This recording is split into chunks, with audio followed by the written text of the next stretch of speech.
और राजस्थान शिक्षा विभाग का बड़ा आदेश है। फिजिकल एजुकेशन अधिकारियों के तबादले हुए हैं, जहां डीपीसी 2025-26 के तहत पोस्टिंग आदेश जारी किए गए। शिविरा माध्यमिक संस्था शाखा के आदेश सीनियरिटी के आधार पर दी गई हैं ये नियुक्तियां।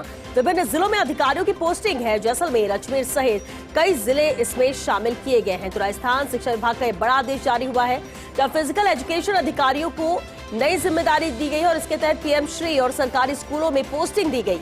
सीनियर सेकेंडरी स्कूलों में तैनाती दी गई है। तो वहीं जैसलमेर में अधिकारी की पोस्टिंग तय है। अजमेर में भी नई नियुक्ति आदेश जारी है। शिक्षा विभाग ने पूरी लिस्ट जारी की है। 2021-22 सीनियरिटी के आधार पर ये चयन किया गया। राजस्थान शिक्षा विभाग का बड़ा आदेश है, आदेश जारी कर दिया गया है, जहां फिजिकल एजुकेशन अधिकारियों को भी नई जिम्मेदारी यहां पर दी गई है। पीएम श्री और सरकारी स्कूलों में पोस्टिंग से जुड़े ये आदेश है, जहां सीनियर सेकेंडरी स्कूलों में तैनाती दी गई है। जैसलमेर में अधिकारी की पोस्टिंग भी यहां तय है। और चलिए इस पर ज्यादा जानकारी के साथ सीनियर रिपोर्टर डिंपल शर्मा हमारे साथ जुड़ चुके हैं। डिंपल, पूरी जानकारी चाहेंगे नए नियुक्ति आदेश जो जारी किए गए।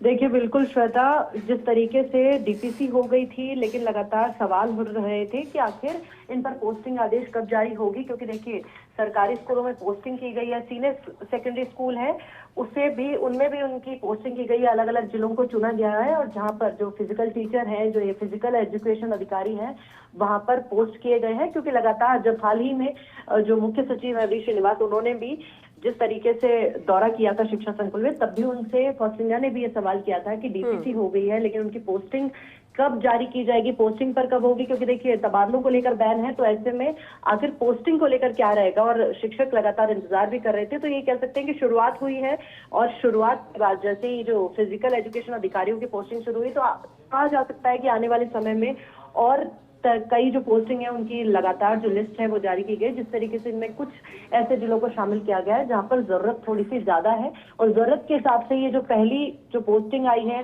सीनियरिटी के आधार पर, उसका चयन हुआ है। और जो सत्र है जो 2026 से शुरू हुआ है, उस सत्र के लिए लागू होगा और सीनियरिटी के आधार पर इसका चयन किया गया। और आने वाले समय में, क्योंकि पहला सवाल किया गया था, तो कहा जा सकता है कि शिक्षा विभाग ने अब इसको सीरियसली लिया है, क्योंकि इंतजार भी किया जा रहा है कि एक तरफ डीपीसी हो गई, डीपीसी को लेकर इतने लंबे समय से सवाल था, अब डीपीसी हुई, उसके बाद जब पोस्टिंग का इंतजार किया गया था, तो लगातार एक तरह की प्रोसेस है, उस प्रोसेस में कहीं ना कहीं थोड़ा समय भी लगता है। और उसको अब समय लगते लगते कह सकते हैं कि पहली जो पोस्टिंग है, जो पहले जो आदेश है पोस्टिंग के, वो जारी कर दिए गए हैं, सीनियरिटी के आधार पर है। और जिसमें देखिए एक जो ऑर्डर जारी किया गया है, उनमें सबसे ज्यादा जो शिक्षा ने गंभीरता से लिया है कि जहां पर ज्यादा गंभीरता है या जहां ज्यादा जरूरत है, उससे पहले जारी किया गया है। तो आने वाले समय में शिक्षकों को और को भी, जिनकी डीपीसी हुई थी, उनको भी अब पोस्टिंग आदेश नहीं मिल सकते हैं। तो ये उनके लिए भी अच्छी खबर है, और बच्चों के लिए भी जो अनुपात जहाँ पर नहीं है, शिक्षकों की कमी जहाँ पर थी, जहाँ नहीं मिल रहे थे शिक्षक,